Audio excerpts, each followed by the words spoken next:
Hello ladies, welcome back. In today's video, I'm going to help you with a few of my tips on how to maintain weight or better yet, lose weight while traveling. And yes, you can actually lose weight while you're traveling.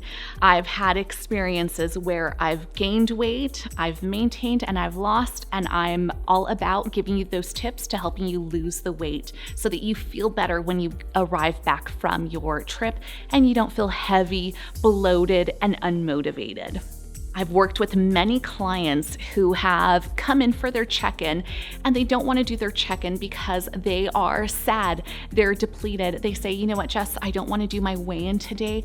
I have just been out of town. I just flew back in last night and I just feel that I am so bloated. I'm retaining so much water and I honestly cheated as well. I did not stay on my plan. Well, I don't want you to feel that way. So like I said, in today's videos, I'm gonna give you a few pointers and tips to help you feel better and keep on that weight loss goal that we're trying to accomplish this year. This is gonna be a hard one. Avoid snacks at the airport and on the plane. I know, you wanna get those snacks. They're fun, they're crunchy. It's a part of traveling, but a lot of those snacks have preservatives, high salt, or if we're going for the sugary ones, they're gonna have tons of sugar. And like we're trying to get to that goal of weight loss, the sugar isn't going to help us with that. That sugar is just gonna store as fat and it's gonna cause inflammation, which will not help us. So instead of buying snacks on the plane or at the airport, what you wanna do is try to pack a snack that's gonna have nuts, maybe some cheese, veggies, a little bit of fruit. Or if you go with a protein bar that's a yummy flavor that you like with lower calories, lower fat and sugars, that's a great alternative to help you get that good high protein in. The other great part about that is when you land, you're not gonna feel bloated, you're not gonna feel lethargic. You're gonna have tons of energy and knock out that business meeting or that fun family vacation that you have planned. On that same note, when it comes to food and we're eating out at our destination, we wanna avoid high sugar, fried food, and high salty foods. The same thing, these have no nutritional value. Yes, they taste good, they're fun to eat once in a while, but when we're on vacation, if we can plan a few of our meals with healthier alternatives, try to plan to where most of your plate consists of a good lean protein, veggies, and have a little bit of fun. You can have a little bit of fruit in there if you'd like, a little bit of good fats, but let's try to have more of that good high protein and high veggies, because as we know, when we are eating out at our destination, those foods that we're eating are already cooked in higher calories, so they're gonna contain higher calories as we're enjoying them. So if we can make healthier alternatives, the calories shouldn't be too high.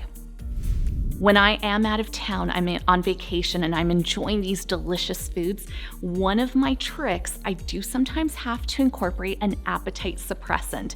There's just something about that mentality. You're out of town, you're on vacation, it's time to have fun, enjoy yourself, but we don't want to overdo it and have a meal out every time we eat. So one of my tricks is incorporating an appetite suppressant that helps me feel more satisfied. So when I do have that little cheat meal, I'm not having the entire plate. Maybe I'm only eating half of it or sharing it with a family member. And after that, I don't have that habit where I continue to eat out because I've done it once. An appetite suppressant will help you feel satisfied, it'll curb your appetite, and it'll help keep those calories lower so that we're not gaining weight while we're out of town or traveling. Another great way to help you feel satisfied and full longer so you're not having all these little cheats and all these calories adding up is drinking lots of water. One of my tricks is having my NutriShop shaker cup or my water jug. I have that along with me whenever I'm walking around the town that I'm visiting or within the business meetings that I'm sitting in. Have that water, add something fun to it. You can add some amino acids to help you stay hydrated, help you feel fresh, mentally focused. But with that too, remember, adding in those amino acids without the calories help us flavor our water and they make our water taste better, so we're more inclined to drink a little more fluid. With drinking a little more too, you'll have a little more energy to knock out a little more walking while you're out visiting the town that you're in. I know sometimes thinking about incorporating more physical activity can seem a little tedious, but a simple way of ensuring that that gets done is I try to book an Airbnb or my hotel by a walking pathway or a park.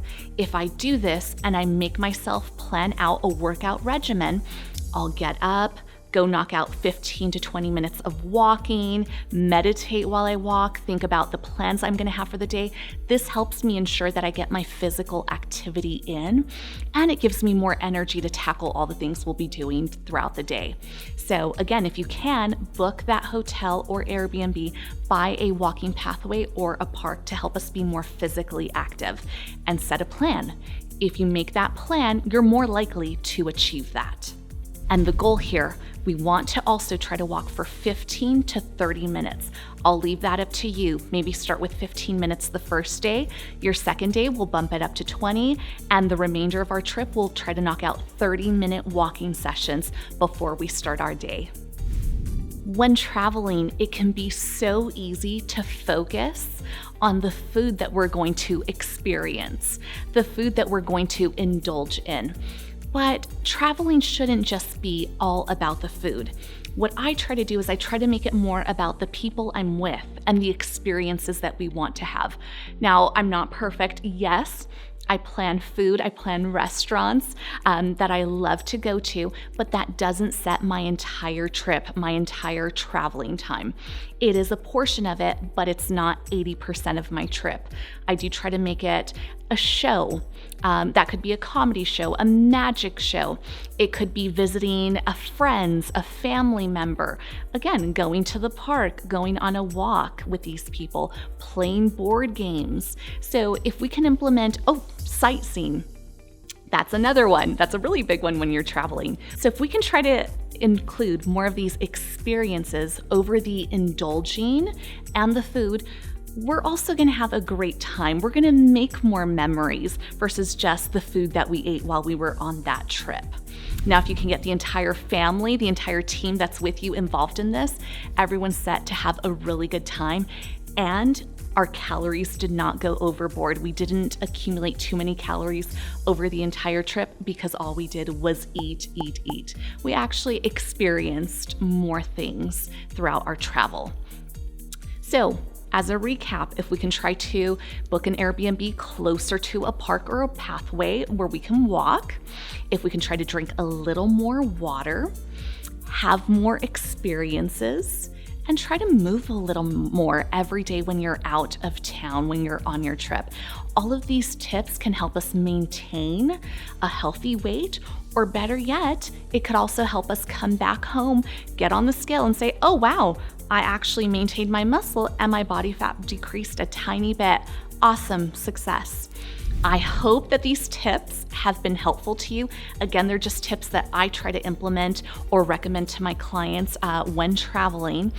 If you have any questions or need a little more support and guidance on this, please go on over to fitshopnm.com, click the contact button, and one of our certified sports nutritionists will contact you with more information. And if this has been beneficial, please go down, click the like and subscribe button, and I'll see you next time. Bye-bye.